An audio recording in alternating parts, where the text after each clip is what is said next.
Swaraj mission, आपकी आवाज। नमस्कार, मैं प्रकाश पुंज पांडे और आप देख रहे हैं स्वराज मिशन पे the PP show. PP show में जैसा कि आप देख रहे हैं, हमारे साथ आज बेहद ही स्पेशल मेहमान जुड़े हुए हैं। सुपर कॉप बोल सकते हैं उन्हें, आईपीएस ऑफिसर आरिफ शेख जी। स्वागत है सर आपका। Thank you very much. आज पीपी शो में हमारा जो साक्षात्कार है वो आरिफ शेख जी से है, और वो इसलिए है क्योंकि इनके बारे में बहुत सी ऐसी बातें हैं जो लोगों को नहीं पता है। बहुत से लोगों को पता भी है, लेकिन ये यूथ आइकॉन माने जाते हैं, और हमारा यही मोटिव है कि यूथ को इस इंटरव्यू से बहुत सी प्रेरणा मिले। सर, आपके फैमिली बैकग्राउंड के बारे में पहले दर्शक जानना चाहते हैं कि फैमिली बैकग्राउंड कैसा है और आप बचपन में कैसे थे? मेरा फैमिली बैकग्राउंड काफ़ी हम्बल सा है, और मेरे पेरेंट्स जो है पुणे में रहते हैं। पिताजी एक रिटायर्ड पुलिस इंस्पेक्टर है, मदर हाउसवाइफ है, एक भाई है, बहन है, और मेरी पूरी जो अपब्रिंगिंग हुई है वो बम्बई और पुणे में हुई है। पुलिस लाइंस में मैं पला बड़ा हूँ, बचपन से लेके इंजीनियरिंग तक मैं पूरा पुलिस लाइन में रहा हूँ। उसके बाद फिर पुणे शिफ्ट हो गए थे। तो फैमिली बैकग्राउंड जो है काफ़ी हम्बल सा ही रहा है, और आज भी अगर देखा जाए तो 80% जो मेरे फ्रेंड्स हैं वो पुलिस में ही है, कांस्टेबल्स हैं, हेड कांस्टेबल इस टाइप के हैं। तो काफ़ी डाउन टू अर्थ फैमिली से मैं बिलोंग करता हूँ, और मेरे फ्रेंड्स भी उसी लेवल के हैं अभी भी। तो सर, एजुकेशन आपका फिर महाराष्ट्र में ही हुआ या फिर कहीं और आपने जाके एजुकेशन लिया? देखिए, मेरा पूरा एजुकेशन महाराष्ट्र में हुआ है। पहले मैंने 10वीं तक पुणे में, बम्बई में किया है, सेंट लॉरेंस स्कूल में, और उसके बाद में फिर पुणे में मैंने 11वीं 12वीं और इंजीनियरिंग किया है। और उसके पश्चात फिर मैंने नौकरी की, वो भी पुणे में ही की है, और उसके बाद फिर मैं यूपीएससी में सिलेक्ट होकर आईपीएस बना हूँ। नॉर्मली सर देखा जाता है कि जो लोग मुंबई पुणे खासकर रहते हैं, वहाँ तो लोग पढ़ने जाते हैं, एजुकेशन हब कहा जाता है। तो बी करने के बाद आप एक बड़ा पैकेज लेके, जैसे अगर आपने जॉब की जिक्र की, तो आप सेटल भी हो सकते थे, अब्रॉड जाने की भी बहुत चांसेस थे।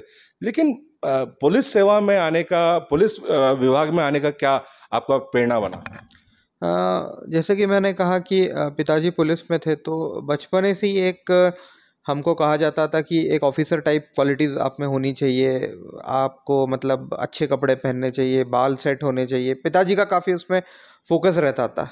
तो उस वजह से नॉर्मली ये लगते रहता था कि मतलब अच्छा रहना चाहिए। और पुलिस लाइंस में कुछ ना कुछ कार्यक्रम होते थे, तो उसमें वहाँ पे कुछ आईपीएस अधिकारी आते थे, डीसीपी वगैरह, और उनके हाथों से हम लोग को इनाम वगैरह भी मिलते थे। तो हमेशा वर्दी के प्रति एक अट्रैक्शन रहा हुआ है।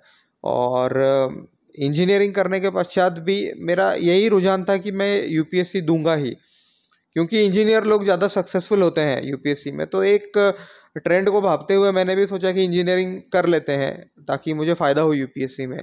लेकिन उस दौरान ये हुआ कि मुझे एक अच्छा पैकेज मिल गया था कैंपस इंटरव्यू के माध्यम से। तो रिसेशन का पीरियड था, नौकरियां मिल नहीं रही थी 2001 में। तो उस वक्त मुझे काफ़ी अच्छी नौकरी मिली थी, तो उस वजह से मुझे नौकरी ज्वाइन करनी पड़ी। और उसके बाद फिर 3 साल मैंने काम किया, एक्सपीरियंस हासिल किया, और उसके बाद फिर जब ऐसे लगा कि हो गया अब, तब मैंने नौकरी छोड़ दी और फिर यूपीएससी दे दी। हमने कहीं ये भी आपके एक दूसरे इंटरव्यू में कहीं पढ़ा था, देखा था कि आपने नौकरी परिवार के लिए की, कि आपके सिस्टर्स को, ब्रदर्स को की जो लायबिलिटी है, आप पूरा भार आपके फादर साहब पे नहीं डालना चाहते थे, उसके लिए भी। इसमें कहाँ तक सच्चाई है? जी बिल्कुल, देखिए जैसे कि मैंने कहा कि रिसेशन पीरियड चल रहा था, और पिताजी थे वो अकेले थे जो नौकरी कर रहे थे, और एजुकेशन का काफ़ी ज़्यादा कॉस्ट है, और उस समय पे भी काफ़ी था। मेरा सिस्टर जो है वो पढ़ रही थी, और मेरा भाई जो है वो भी पढ़ रहा था। तो तब पिताजी ने मुझे कहा था कि अभी नौकरी अगर छोड़ोगे तो थोड़ा प्रॉब्लम होगी। तो इसी चक्कर में फिर मैंने कंटिन्यू किया था, और नौकरी मैंने एडिशनल और 1-2 साल कर ली थी। उसका ये भी एडवांटेज हुआ कि कुछ पैसे मैंने खुद के लिए भी सेव कर लिए थे, ताकि यूपीएससी का खर्चा मैं खुद कर पाऊँ और पेरेंट्स के ऊपर कोई खर्चा ना आए। तो पूरी फिर मैंने नौकरी करने के बाद थोड़ा बहुत घर में भी फंडिंग किया, और उसके बाद अपने यूपीएससी के तैयारी में भी मैंने खर्चा किया, और कोई डिपेंडेंसी नहीं रही मेरी। देखिए, ये एक बड़ा मैसेज है कि किस प्रकार से फैमिली एथिक्स और वैल्यूज़ को भी सपोर्ट करना चाहिए। जिस फैमिली ने आपको बचपन से लेके बड़े होते तक पाला पोसा बड़ा किया, तो उसके प्रति भी आपकी जिम्मेदारी होनी चाहिए। फैमिली के प्रति जिम्मेदारी के साथ साथ समाज के प्रति भी एक बहुत बड़ा पे बैक करने का दायित्व होता है हर व्यक्ति का, जो भी समाज में है। तो आरिफ सर, हमने ये भी सुना है कि आपने फर्स्ट अटेम्प्ट में ही यूपीएससी क्रैक किया था। जी, जैसे कि मैंने कहा कि मैंने जब नौकरी छोड़ी थी, तो उस समय पे पिताजी ने मुझे कहा था कि ठीक है, अच्छी बात है यूपीएससी दे रहे हो, क्योंकि वो भी चाहते थे। लेकिन उन्होंने वही कहा कि एक ही अटेम्प्ट देना, और अगर हुआ तो ठीक है, नहीं तो फिर से नौकरी करने लग जाना। और मुझे भी वो सही लगा, क्योंकि मैं ये चाहता था कि मन में ये फीलिंग ना आए कि मैंने अटेम्प्ट नहीं दिया। और अटेम्प्ट अगर मैं दे रहा हूँ तो पूरा जितनी मेरी ताकत है उतनी लगा के मुझे अटेम्प्ट देना था। ऐसे नहीं था कि ऐसे ही एक एक्सपीरियंस के लिए दूं। तो इस वजह से मैंने जब नौकरी छोड़ी तो ऑलमोस्ट मैंने 1-1.5 साल का टाइम लिया था पढ़ाई करने के लिए। और 1-1.5 साल पढ़ाई करने के बाद ही फिर मैंने अटेम्प्ट दिया, क्योंकि मैंने ठान लिया था कि दूंगा तो एक ही दूंगा, उसके बाद मैं नहीं दूंगा। और मेरा मतलब काफ़ी लोग मजाक भी उड़ाते थे इस मामले में, क्योंकि जब मैंने प्रीलिम दी थी तब मैंने बोला था मेरा प्रीलिम निकलने वाला है, तब लोग बोलते थे कि प्रीलिम बहुत टफ है, कैसे निकाल लोगे। प्रीलिम निकला, फिर मेंस जब दिया मैंने, तब भी मैंने बोला कि इंटरव्यू तो मैं जा ही रहा हूँ, और इंटरव्यू की तैयारी शुरू कर दी थी मैंने। तब भी मुझे लोगों ने बोला था कि बहुत ओवर कॉन्फिडेंट है ये, तो उसके बावजूद मैंने निकाल ही लिया था। और फाइनली मेरा सिलेक्शन हुआ, तब फिर लोगों को लगा कि नहीं, इसने जो बोला है वो बिल्कुल कर दिखाया। और अभी कुछ दिनों पहले मैं मेरा पूरा सामान चेक कर रहा था, तो मेरा एग्जामिनेशन का हॉल टिकट भी निकला था। और उसके पीछे मेरी एक आदत है कि जब भी मैं कोई भी एग्ज़ाम होती है उसके बाद एक कैलकुलेशन करता हूँ कि मुझे कितने मार्क्स आने हैं।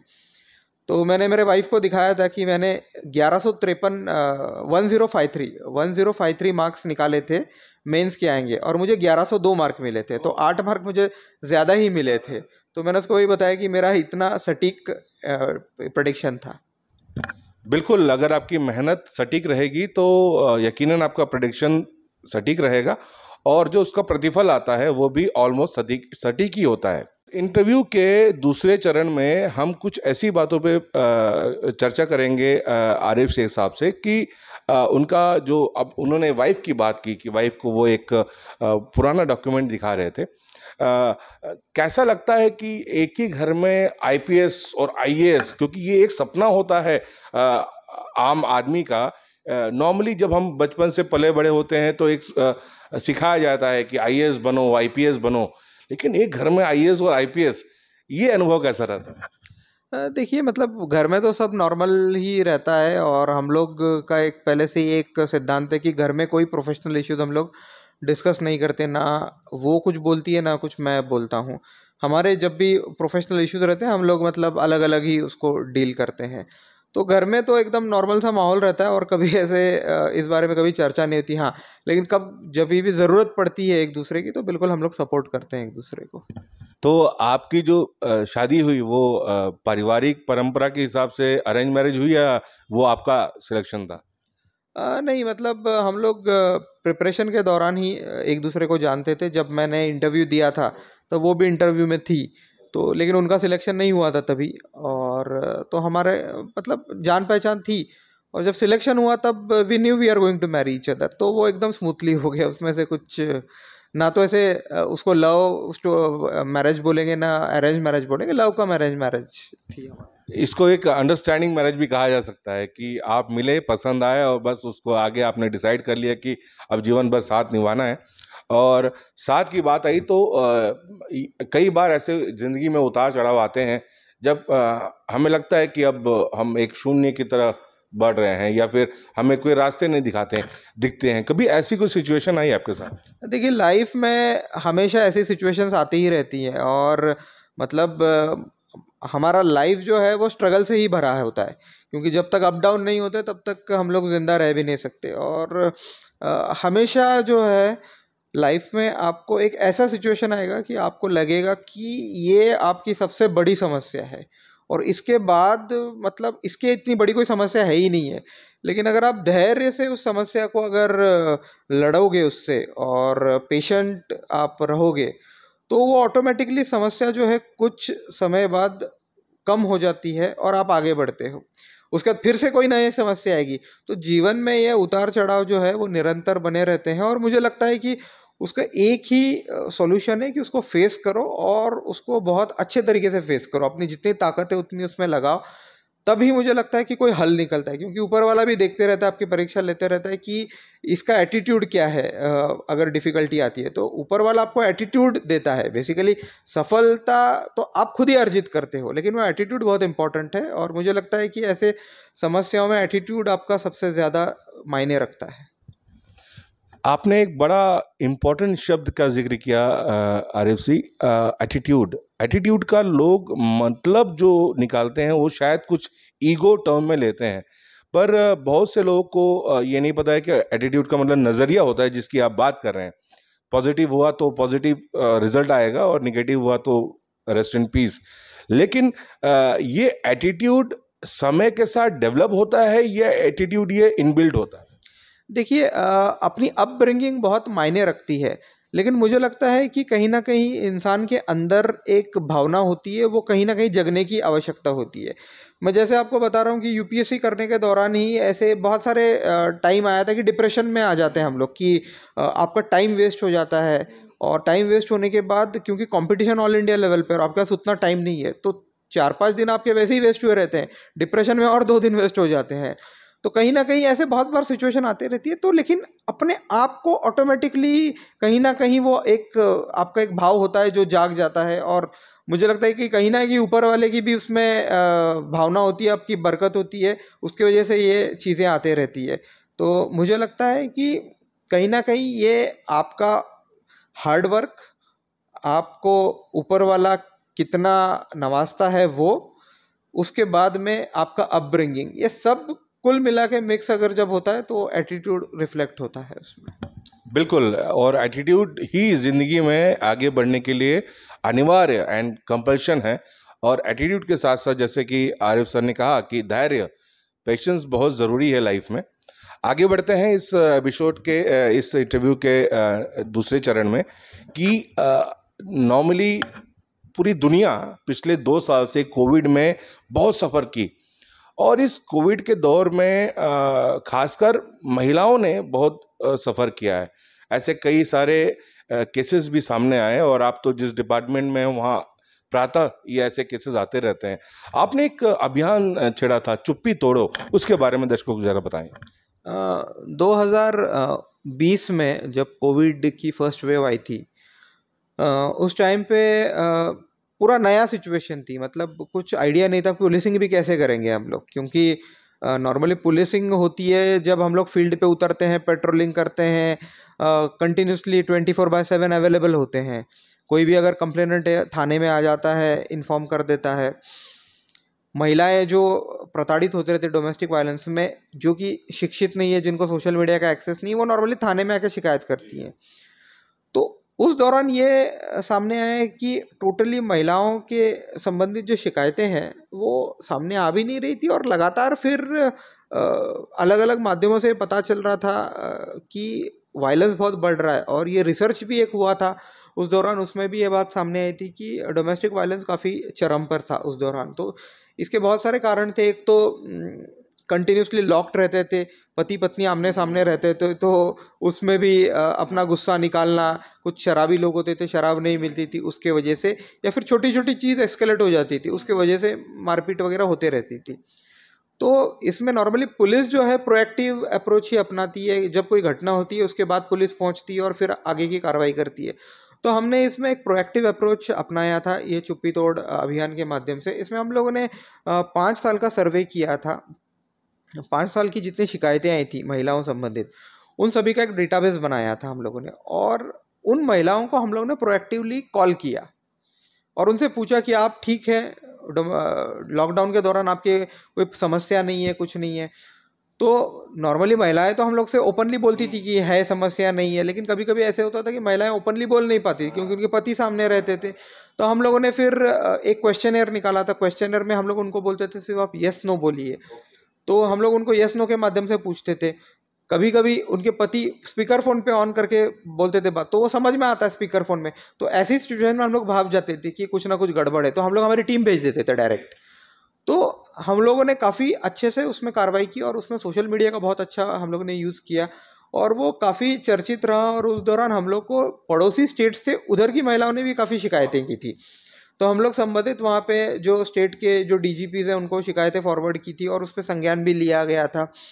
यहाँ के महिला आयोग ने, राष्ट्रीय महिला आयोग ने भी उसका काफ़ी अप्रिशिएट किया इस चुप्पी तोड़ अभियान को। और कुल मिला के इसमें म्यूचुअल अंडरस्टैंडिंग में ही करीब बहुत सारे मामले हम लोग ने सॉल्व किए। ऑलमोस्ट 85% मामले जो थे वो हम लोग ने ऐसी ही बातचीत करके ही सॉल्व किए। लेकिन बचे हुए जो मामले थे उसमें एफआईआर करनी पड़ी या प्रतिबंधात्मक धाराओं में हम लोग को बंद भी करना पड़ा लोगों को। और इसमें खास बात ये रही कि ना सिर्फ महिलाओं की शिकायतें बल्कि कुछ पुरुष लोग भी थे जिनको उनकी वाइफ प्रताड़ित कर रही थी। तो ऐसी भी शिकायतें हम लोग ने प्राप्त की जो कि सही पाई गई, तो उनके भी ऊपर भी हम लोग ने एक्शन लिया। और कुल मिला के ये एकदम जेंडर न्यूट्रल टाइप का फिर बाद में प्रोजेक्ट हो गया था। बहुत बहुत ही सराहनीय पहल आपकी। और आपको बहुत से अवार्ड्स भी, क्योंकि आप सुपर कॉप कहलाते हैं, आप सोशल मीडिया पे भी काफ़ी चर्चित हैं। आपके जो आपने बेहतरीन पुलिसिंग का जो नमूना पेश किया है, जो एग्जाम्पल पेश किया है समाज के सामने, तो उन अवार्ड्स के बारे में भी कुछ इंटरनेशनल अवार्ड्स भी आपको मिले हैं, उसके बारे में दर्शकों को समझें। देखिए, मेरा शुरुआत से हमेशा फोकस रहा है कि जनता के साथ मिलजुल के ही हम लोग को पुलिसिंग करनी है, क्योंकि वो एक सस्टेनेबल पुलिसिंग होती है और वो लंबे ड्यूरेशन तक हम लोग को आउटपुट देती है। और इसी के लिए मैंने जनता को हमेशा हर एक प्रोजेक्ट में इन्वॉल्व किया। तो हमारे जितने प्रोजेक्ट्स थे, मतलब 2016 से ये शुरुआत की जब मैंने एसपी बालोद रहते हुए नवोदय अभियान शुरू किया था। तो ऐसे जितने प्रोजेक्ट है जिसमें एक तो साइबर जो फ्रॉड्स होते हैं उसको लेके हम लोग ने एक जागरूकता अभियान चलाया था मिशन ई रक्षा के नाम से। उसके बाद में एक्सीडेंट रोकने के लिए हम लोग ने मिशन जीवदया नाम से किया था। महिलाओं के सशक्तिकरण के लिए मिशन पूर्ण शक्ति। तो ऐसे हम लोग ने प्रोजेक्ट जितना इम्प्लीमेंट किए थे लोगों को लेके किए थे हम लोग ने साथ में। तो उस वक्त मुझे सबसे पहले एक इंटरनेशनल अवार्ड मिला था IACP का, international association of chiefs of police. ये एक ऑर्गेनाइजेशन है अमेरिका की, जो कि अमेरिका के जितने पुलिस चीफ्स हैं वो मिलके ये ऑर्गेनाइजेशन बनाए और ये it is a state agency वहाँ पे। तो उनके द्वारा मुझे कम्युनिटी पुलिसिंग का अवार्ड मिला था और वो पहला अवार्ड था। उसके बाद लगातार फिर मुझे अवार्ड्स मिलते गए कम्युनिटी पुलिसिंग से रिलेटेड। रायपुर में भी मुझे मिला था कम्युनिटी पुलिसिंग से रिलेटेड अवार्ड। फिर एक 40 अंडर 40 अवार्ड मिला IACP के द्वारा कि पूरे विश्व में 40 सर्वश्रेष्ठ पुलिस अधिकारी, तो उसमें से मुझे एक चूज़ किया था उन्होंने। और उसके बाद में फिक्की का भी जो इंडिया में अवार्ड होता है, फिक्की द्वारा कम्युनिटी पुलिसिंग और बाकी के जो पुलिसिंग अवार्ड है वो भी मुझे मिले हैं। तो कुल मिला के ऐसे बहुत सारे अवार्ड्स मिले हैं, लेकिन मेन फोकस अवार्ड जितना नहीं, मेन फोकस था जनता की सेवा करना और अवार्ड जो था वो बाय प्रोडक्ट था उसका। यही जज्बा होता है और इसीलिए एक व्यक्ति विशिष्ट बनता है आम व्यक्ति, क्योंकि काम तो एक ही बहुत से लोग करते हैं, लेकिन काम करने का जब तरीका अलग होता है। कितनी कितनी साफगोई और सहजता से आरिफ जी ने अपने अवार्ड को इम्पोर्टेंस नहीं दिया, इम्पोर्टेंस काम को दिया। और काम ही वो है। पुलिस डिपार्टमेंट एक ऐसा डिपार्टमेंट है कि वो अगर सक्रिय है तो हम सुरक्षित हैं।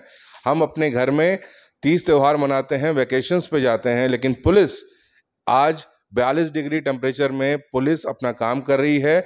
लेकिन हम अगर थोड़ा सा भी हमें गर्मी होती है, पसीना होता है, तो हम ठंडी जगह तलाश करते हैं। तो सैल्यूट है पुलिस डिपार्टमेंट को कि आप हैं तो हम हैं और आप सुरक्षित रहें, यही हमारी भी कामना है। और समाज इसीलिए पुलिस को इम्पोर्टेंस देता है और पुलिस हमेशा ऐसे ही सक्रिय काम करे, यही हमारी कामना भी है। लेकिन दर्शकों, मैं आपको एक रोचक तथ्य भी बताता हूँ आरिफ शेख जी के बारे में। आरिफ शेख जी का एक ऐसा वाकया है लाइफ में जो आइकॉन जो है अमिताभ बच्चन एक्टर, उनसे जुड़ा हुआ है। आरिफ जी, आप खुद ही बताएं अमिताभ बच्चन वाली स्टोरी। देखिए, मैं बचपने से ही मूवीज़ का बहुत बड़ा फ़ैन रहा हूँ और अभी भी मतलब मेरी ये हॉबी है कि अलग अलग मूवीज़ देखना, उनकी समीक्षा करना, 2-3 मूवीज़ को मिला के उनकी समीक्षा करके कुछ कॉमन पॉइंट्स निकालना, उस पर चर्चा करना, तो मुझे अच्छा लगता है ये। और मैं बम्बई में रहता था, जैसे कि मैंने शुरुआत में ही कहा है। तो हमारे घर के पास ही RML कॉलोनी थी, और RML कॉलोनी में काफ़ी शूटिंग्स होती रहती। फिल्म सिटी भी बहुत पास में, RM के बगल में ही है फिल्म सिटी भी। तो काफ़ी शूटिंग्स जो है होते रहती थी हमारे यहाँ पे। बहुत सारे स्टार्स, अमिताभ बच्चन हो गए, अक्षय कुमार हो गए, मतलब इनका आना जाना लगा रहता था और हम लोग इनको देखने जाते थे। लेकिन अमिताभ बच्चन के लिए शुरुआत से ही, क्योंकि वो सदी के महानायक है, उनके लिए एक ऑब्वियसली एक बहुत अट्रैक्शन था। और जब फर्स्ट टाइम ये ऐसा मौका मिला था कि हमारे घर के पास उनके अकेला मूवी की शूटिंग होने आ रही थी। उसमें एक सीन है जिसमें एक ब्रिज के ऊपर से वो जंप मारते हैं नीचे गाड़ी के ऊपर। तो एक ब्रिज है हमारे यहाँ पे, एक RML एक पिकनिक स्पॉट है वहाँ पे, RML कॉलोनी के रोड पे। तो वहाँ पे एक ब्रिज था, उसके ऊपर से जंप मारनी थी इनको। तो मैं लगातार 2-3 दिन से इनकी शूटिंग देखने के लिए जा रहा था, लेकिन अमिताभ बच्चन आ ही नहीं रहे थे। कुछ ना कुछ ऐसे हो रहा था कि वो शूटिंग जम ही नहीं रही थी। तो मैं लगातार 3-4 दिन से जा रहा था, लेकिन कुछ आ नहीं रहे थे। लेकिन वहाँ पे जो ड्यूटी में लोग थे वो मुझे देख लिए थे कि ये आ रहा है जा रहा है करके। और उसमें से एक दो कांस्टेबल्स भी थे जिनकी ड्यूटी में लगती। तो क्योंकि मैं पुलिस लाइन में रहता था तो मैंने परिचित नहीं थे, लेकिन क्योंकि पुलिस लाइन में रहते तो हम लोग कॉन्फिडेंट थे, डायरेक्टली उनको बोल दिया कब आने वाले हैं क्या है। तो उन्होंने बोला कि पता नहीं है, लेकिन उन्होंने बोला कि जब आएंगे तो तुमको मिला देंगे करके। तो एक दिन ऐसे ही उन्होंने बोला कि कल सुबह आएंगे करके, और सुबह जो थी मेरी एग्ज़ाम थी। तो एग्ज़ाम थी और एग्ज़ाम के पहले जो था मुझे कोचिंग के लिए जाना था, और कोचिंग के जो सर थे वो एग्ज़ाम में भी वही मतलब बेसिकली एग्ज़ाम लेने वाले थे। तो मैंने कोचिंग में बंक मारा था। और क्योंकि अमिताभ बच्चन तो एक ही बार आएगा, एग्ज़ाम तो आते रहेगी, तो मेरा ज़्यादा जो इम्पोर्टेंस मैंने अमिताभ बच्चन को दिया था। और मैंने उस दिन गया, शूटिंग देखी, और वो कांस्टेबल जैसे कि था उसने मुझे मिलवा भी दिया अमिताभ बच्चन से, क्योंकि तभी भीड़ तो रहती थी लेकिन पुलिस वाला कांस्टेबल भी बहुत ताकतवर होता है वहाँ पे। तो तब अमिताभ बच्चन से मैंने साइन भी लिया था। तब उन्होंने मुझे पूछा भी था क्यों स्कूल नहीं गए क्या, क्योंकि स्कूल के यूनिफॉर्म में ही गया था मैं। तो मैंने बोला नहीं, मैंने बंक मार दिया। तो उन्होंने हंस दिया था उस समय पे। तो ये एक पुरानी याद है एक। और जिस नोटबुक पे उन्होंने साइन किया था, उस नोटबुक की भी कोई स्टोरी थी? नहीं, नोटबुक तो वही थी जो ट्यूशन वाली नोटबुक थी, क्योंकि ट्यूशन वाली नोटबुक थी मैथ्स की। तो उसी में मैंने साइन लिया था। तो मैथ्स में तो ऑब्वियसली फेल हो ही गया मैं, लेकिन अमिताभ बच्चन का साइन रह गया था। तो ये भी ऐसे कुछ इंटरेस्टिंग वाक़ये होते हैं लाइफ में जो हमें यादगार हो जाते हैं और वो चर्चा का विषय बन जाते हैं। चर्चा से जैसे कि हम ये सवाल पूछने ही वाले थे कि आरिफ सर को मूवीज़ का बहुत शौक है, उन्होंने खुद ही बता दिया। आरिफ सर, कुकिंग का भी आपको शौक है? हाँ, कुकिंग का शौक है, क्योंकि खाने का काफ़ी शौक है मुझे। तो ऑब्वियसली कुकिंग का शौक है। और ये शौक उस वक्त परवान चढ़ा जब मैं त्रिपुरा काडर में पोस्टेड था। तो वहाँ पे तो जो हमें कुक वगैरह जो मिला था वो हमारे हिसाब से बनाता नहीं था। तो अपने हिसाब से खाना है तो बनाना ज़रूरी था। तो तब मैंने बहुत अच्छे से सीखा था, और उसके बाद फिर लगातार उसमें इम्प्रूवमेंट होते गया है। तो इसका फ़र्क घर में भी पड़ता होगा? जी बिल्कुल, मतलब कभी कभार तो मैं बना लेता हूँ, लेकिन मेरी वाइफ भी बहुत अच्छी कुक है, तो दोनों मिलजुल के बनाते हैं। बहुत अच्छा। बहुत सी रोचक बातें हमने आरिफ सर से सुनी उन सबके बारे में। और चूँकि इनका बिज़ी शेड्यूल है, हमने बिज़ी शेड्यूल में से समय निकाला है, तो हम इन्हें और डिस्टर्ब नहीं करेंगे। और जाते-जाते छत्तीसगढ़ और देश के यूथ के लिए आरिफ शेख जी का एक मैसेज। कुछ इम्पोर्टेंट पॉइंट्स है। सबसे इम्पोर्टेंट पॉइंट है बिलीव इन योरसेल्फ, क्योंकि बहुत सारे लोग आएंगे जो आपको बोलेंगे कि ये नहीं हो सकता या ये आप कर नहीं सकते। तो उनको टोटली इग्नोर करिएगा और अपने आप पे भरोसा रखिएगा। जो आप फर्स्ट स्टेप लेते हो आपके ध्येय की तरफ, आपका गोल पाने के लिए, वो सबसे इम्पोर्टेंट है। एक बार आपने वो स्टेप ले ली तो मुझे लगता है कि 90% ऑफ द प्रॉब्लम जो है वो सॉल्व हो जाती है। और जो बची 10% प्रॉब्लम होती है वो आपका एटीट्यूड आपको दिखा देता है। तो एटीट्यूड हमेशा पॉजिटिव रखिए। लाइफ में बहुत सारे अप डाउन्स होते रहेंगे, लेकिन कोई भी समस्या से जूझने के दो ही तरीके हैं। एक तो इधर भाग लो, यू पार्टिसिपेट, या फिर भाग लो, भाग जाओ। तो it is always better to participate and negotiate, क्योंकि आप अगर जब पार्टिसिपेट करते हो तो ऑटोमेटिकली समस्या खत्म होती ही है। और कुछ भी करिए आप, सबसे इम्पोर्टेंट ध्यान में ये रखिए कि आपके माँ बाप जो हैं वो बहुत इम्पोर्टेंट है। पेरेंट्स जो है उनको कभी चीट मत करिएगा।